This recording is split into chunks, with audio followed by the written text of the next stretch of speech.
Hello, I'm Cecil. And I'm Natalie. And this is the Unspoken podcast. And so we just wanted to come on and introduce ourselves. And we're clinicians. Yes. With combined over 30 years of experience in behavioral health. And this podcast came about because we were discussing one of our favorite shows. Yes, Ready to Love. We were unpacking some tea. Unpacking some of the unspoken things. Yes. That happen between people and communicating. Communication errors. Things that are... Would you call them errors? They were more like mishaps. Communication. Wrong. Yeah, mishaps, misunderstandings, things that were definitely communicated, but sometimes were missed. The communication totally missed. And we said, I think it would be beneficial if we did a podcast, because lots of people have communication issues in relationships, whether it's friendship, right? Whether it is your boss, a work colleague, children, husbands, wives, significant others. And so hopefully we will be able to highlight some of the things that are communicated in ways that you all will be able to pick up on these things and have better relationships. Yeah, because we want you to see that there's more to communication than just what comes out of your mouth. Absolutely. It is your total body that communicates. Absolutely. And we can say things. I know you had some people who say, or they look like they're upset, and you ask them, what's wrong? And they're like, they're fine. And you know they lying. You know. It's like, come on. I can see it. It's written up. It's written all over your face. It's written on your face. It's in your posture. It's in your tone. You definitely can tell something's wrong with the person. So we're going to be taking a look at the last episode. Right. This is season 3 of Ready to Love. And we wanted to Grown up dating. Yes. This is grown folks business. Definitely grown folks business. And let's get into it. Okay. Up first for discussion, Kyra, Jason, and AJ. If that's not a triangle. Listen, let's talk about this love triangle. Okay, so to me, is it a triangle? Well, I guess it is a triangle, but then there's this person on the outskirts, Alexis, who's trying, because she initially tried with both guys. That is true. That's true. But we're going to focus more on Kyra's journey. Right now. Right now, Kyra is miscommunicating a lot of stuff. Would you say? It seemed, from our perspective, right, being clinicians, and this is what we see, what I see, is that she's unsure. She's unsure of what it is that she wants, but seems like she wants AJ and Jason to be very sure. Right, so she's able to take her time, figure out what she wants, right? But she wants them to wait for her, as they're sure that they want her, as she is unsure if she wants them. Now, come on, is that realistic? It's a double standard. It is a double standard. It's really a double standard. So, but it happens too often. It happens. It absolutely happens. So, women, what we're saying is, if you want a man to be sure and clear about what it is that he wants and needs, we have to be the same way. Right. In the pool scene, she was asking Jason questions, seeming like she was getting some clarity. But then when she went on the date with Jason, she didn't seem any clearer on whether she was leaning more towards him or AJ. Right. And the same when AJ was asking her at the end of the episode that, what do you want? And he was hoping. He was hoping that she said, I want you. He was really hoping that. He was wanting her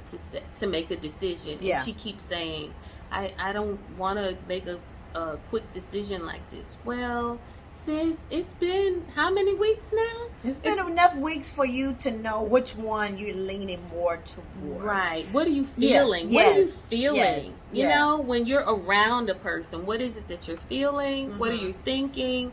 You're getting your questions answered. Right. You know, he's been consistent. He has been consistent. But I don't have a problem with her, like, waiting. My issue is that you need to be okay that they're not going to be waiting for you. Exactly. That you need to know that when you set that boundary, that you need to have more information. Because, yeah, you don't want to do this all in whatever weeks it is of the show. You want to make sure that this is a lasting relationship. Yes, and two, you still have the space to make a decision like after the show. Right. But if you're saying you're unsure, what is it that you're unsure about? Yeah, because I don't think even in the pool scene that her questions was getting her any closer to being sure. Right. So if you're lacking clarity, what is it specifically that you want clarity on? And asking questions to get you to that place. And so that's what we're feeling about Kyra is that she's unsure, and even though she's asking questions, it's still not getting her any clearer. So that makes me think, now listen to this, that makes me think that she didn't have clarity of what she wanted prior to the show.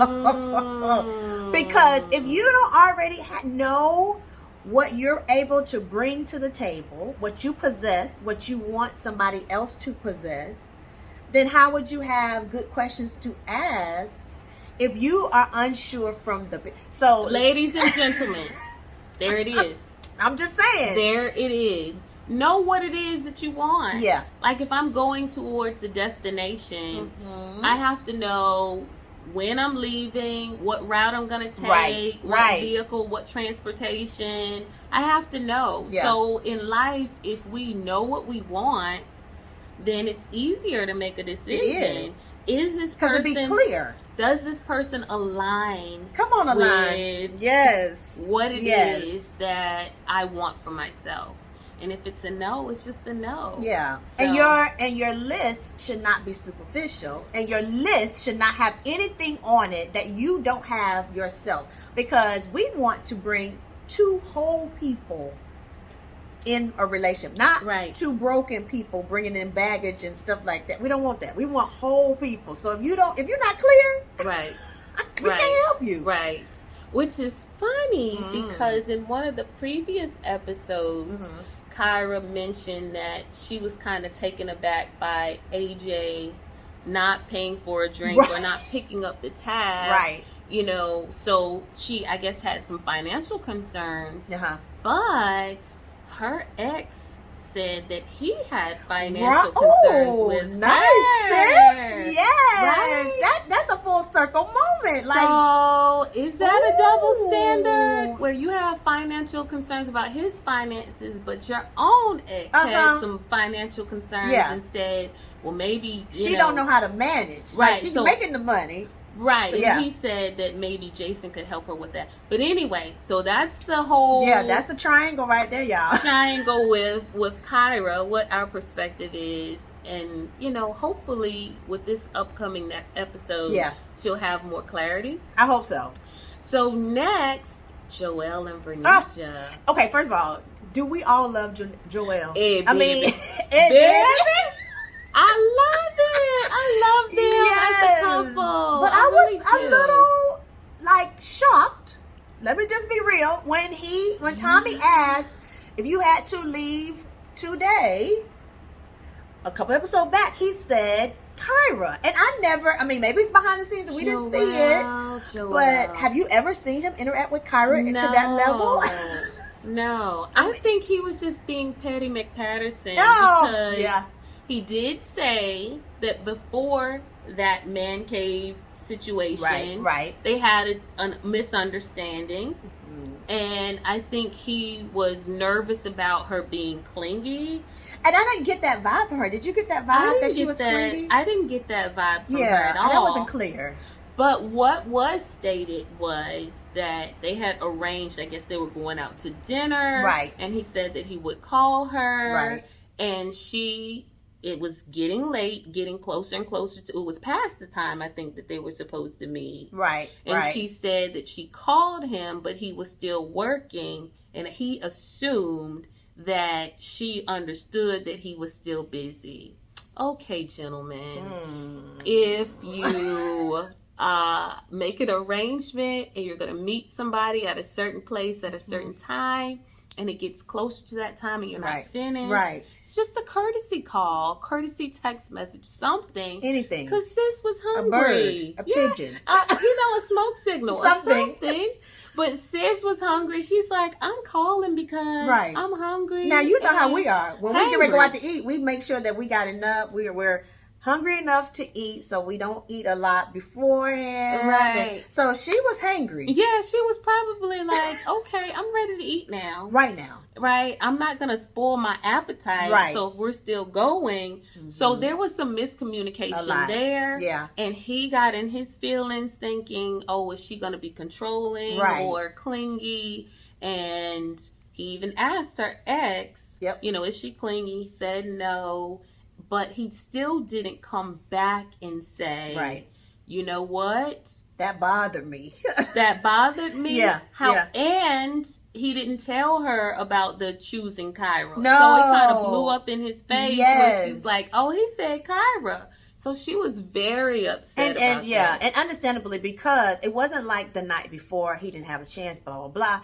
It had been, 2 weeks? 2 weeks. That's a lot of time for you to be interacting with someone.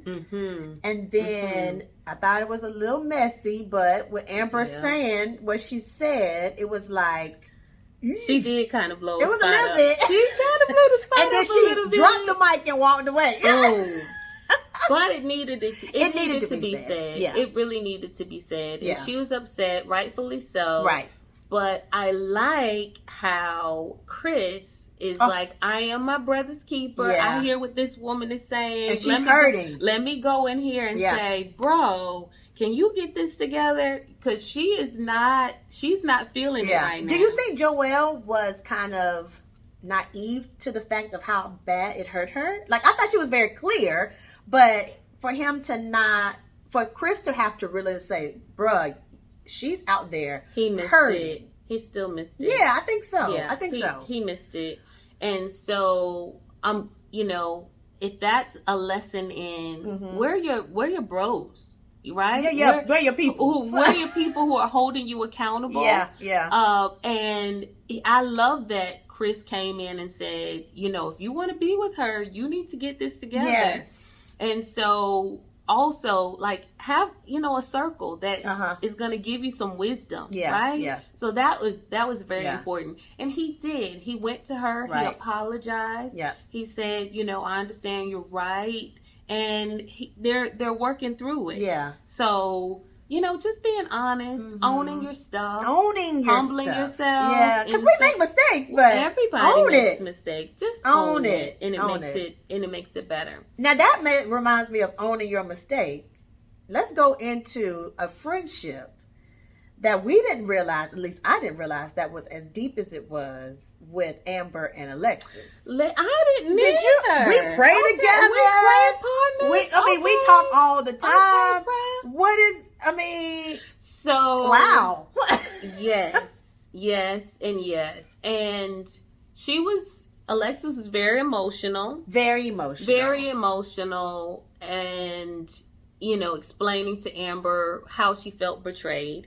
I absolutely understand that. But can you go deeper into Alexis' emotions? Because you made it seem very calm.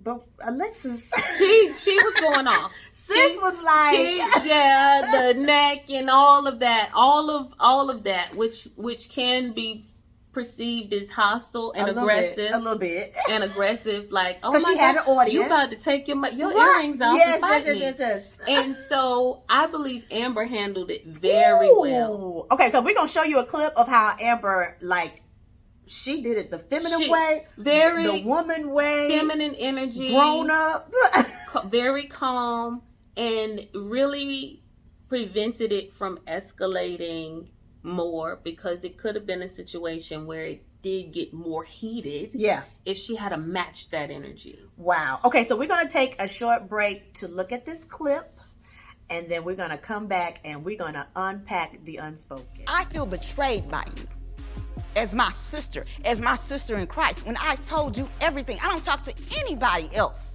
in this group like I talk to you. So now I feel like I can't trust you. Ron going on a date with Amber and the kiss, that right there was a blow to my heart. But what hurt me the most is that this being my friend and knowing what I was going through, she did not tell me. Is that right? Hold on. Y'all kissed? Hold on. We did kiss. What? Hold on. I would never kiss KG out of respect for you.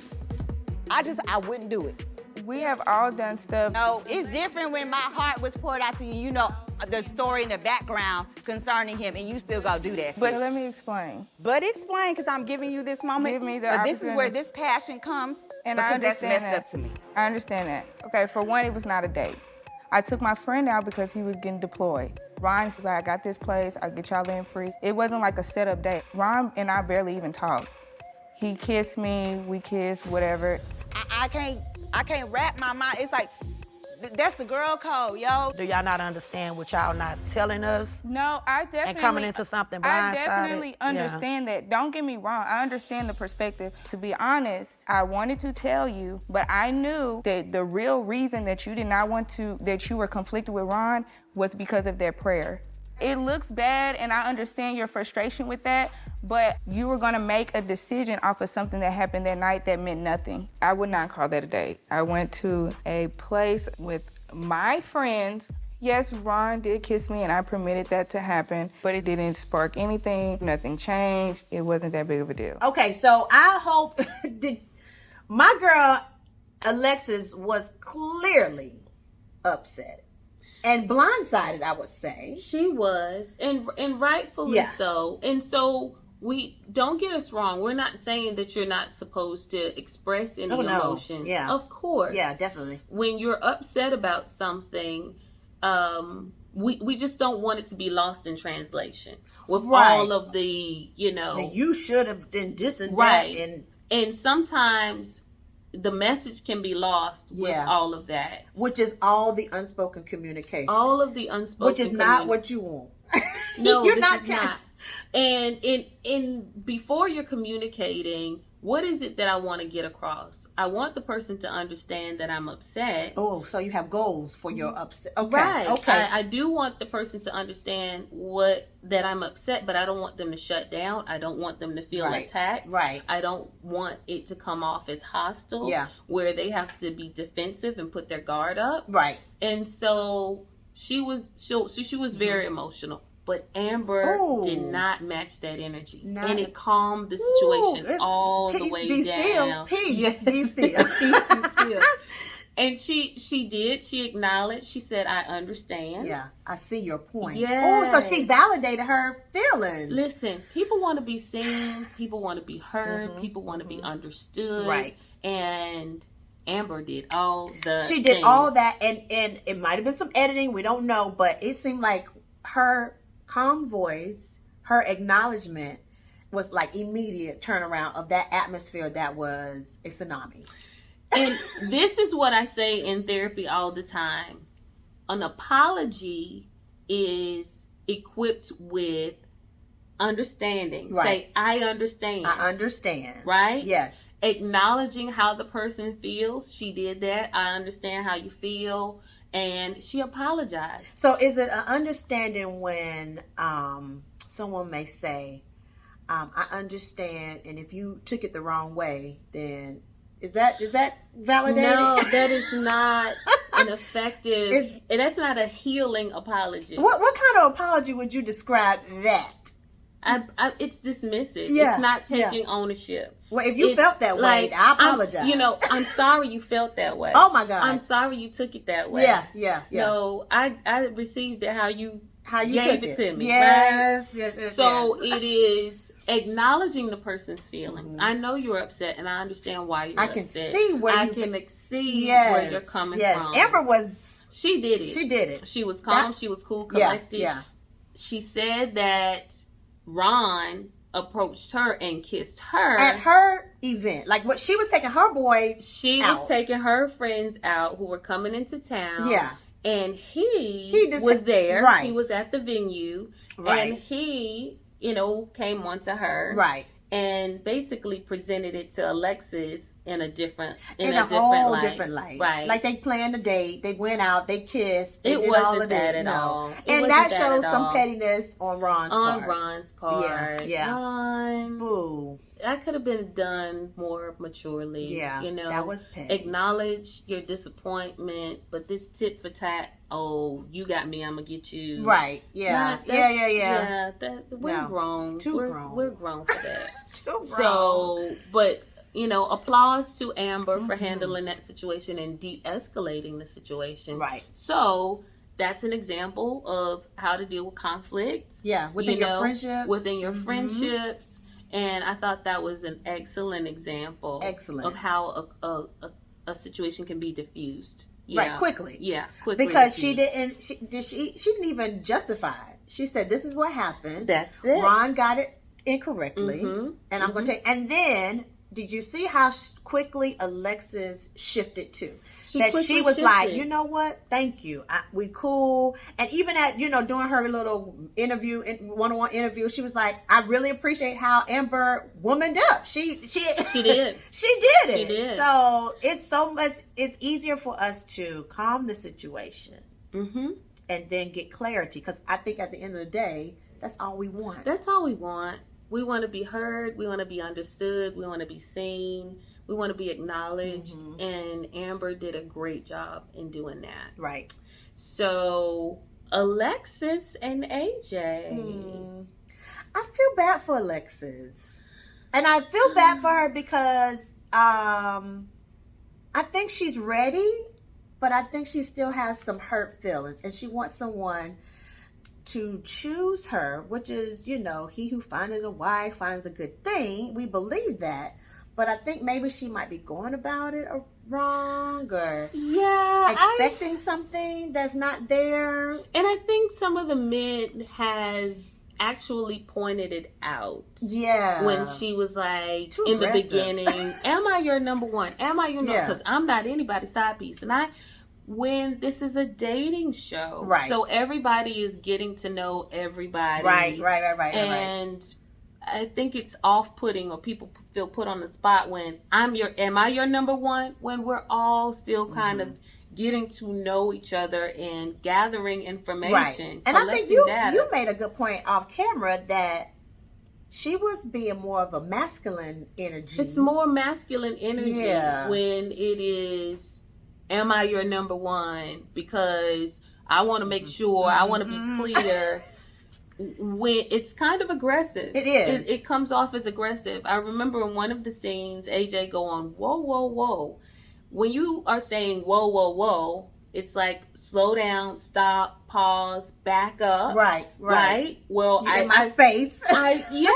There's some boundaries that are being crossed. That's the unspoken when people are saying, whoa, hold on a minute. Up. When they're holding up their hands and they're like, okay. Right. They feel like you're encroaching upon them. Right. And it feels uncomfortable. So if we're saying, ladies, that we want a man to know that we're interested, let's not take on that masculine energy where he feels attacked or feels like you're invading my space or you're going too fast or slow down. How would you, to get what Alexis wanted, in a feminine way, how could she have expressed that, but not have it perceived as being attacking? That's a good question. Well, I did it for y'all. So she's basically saying, I like you. Yeah. I'm interested in you. That's the unspoken. I'm interested in you. I'm interested, And I want to know if you feel the same way. So let's say that. That's all. That's it. I'm really liking you. I'm really liking the information that I'm getting. Yeah, the vibe. And, getting to know you. What are your thoughts? What are your feelings? What is something about me that you admire or that you could see that we're compatible or we're alike. You know, what's your feeling? So same thing, you get the same information, but it is tapping into that feminine energy, right? Which can be perceived and accepted by the masculinity. Listen, because men don't need any more masculinity. No, they got enough. They already have that. Yes, they have that down. Yeah, right? yeah. So we do want to come with our feminine energy, ladies, and so that's a little bit about what we saw from Alexis and AJ and their communications. And so comment, like, share, tell us what you thought. Yes. And any questions that you may have, we'll try to come on and do a question and answer. Absolutely. About the unspoken. Yes. So remember, even though we are two therapists that are giving our professional take on these relationships, if you find that you need some extra therapy and you want to disclose and unpack your own thing, we want you to go and find a local therapist. This is not therapy. No, it's not. It is not therapy. However, if you need therapy, we have our own practice. Yes. We both have a practice in the state of North Carolina. So if you're in the state of North Carolina and you want to work with either one of us, our information is below.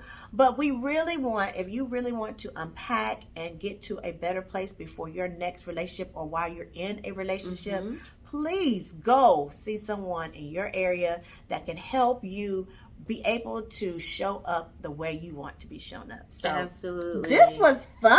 This was really fun. We can't wait. There was going to be a new episode coming up on this Friday, and we'll be talking about that, as well as the new season of Love and Marriage Huntsville, Alabama. We got to talk about that really good. Yeah. We're going to be talking about that. So those are things to come. Please like, share, set your alerts so when we're on a new episode, you can come in and look at the new episode. Thanks so much for joining us. Until next time, bye.